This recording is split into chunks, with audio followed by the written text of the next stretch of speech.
Vous êtes une star pour tous ceux qui sont autour de vous Il et paraît. pour un certain nombre d'auditeurs. Il paraît, oui, 2 millions d'exemplaires vendus en 10 ans. Pour vous, Ah, on pouvait rajouter un petit million de plus. un peu 3 millions. Vous dites On est 3. on est Allez, à plus de 3 je vous millions. donne 3. 3 millions, 3 millions d'exemplaires des légendaires, cette BD qui fait mouche et qui cartonne chez les jeunes.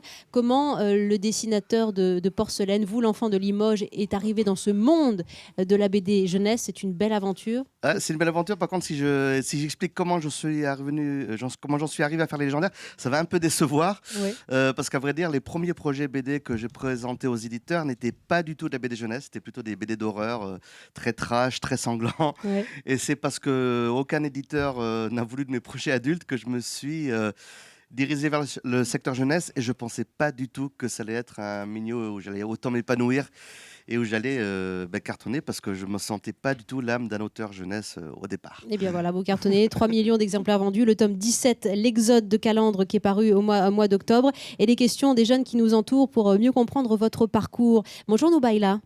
Bonjour. Notre invité Patrick Sobral, créateur des légendaires, t'écoute. Salut. Combien et quelle étape utilisez-vous pour réaliser une BD?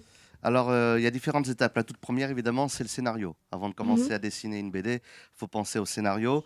Mais j'écris pas mon scénario noir sur blanc. En fait, j'ai le gros de l'histoire en tête, et c'est au fur et à mesure que je dessine que je développe mon scénario. Parce que c'est rare, mais vous faites les deux, hein, dessin et scénario. Oh, rare, pas si rare que ça. On est quand même quelques-uns dans le milieu à tout faire. Mais c'est vrai que très souvent, on trouve un scénariste et un dessinateur, voire même une troisième personne, en la personne d'un coloriste.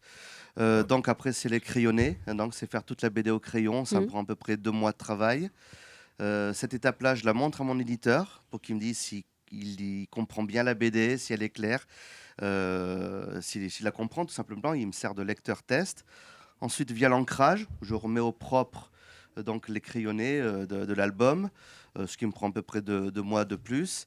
Et vient ensuite la toute dernière étape, qui est la couleur, qui est la plus grande partie, parce qu'à elle seule, la couleur représente la moitié du temps de travail d'une BD.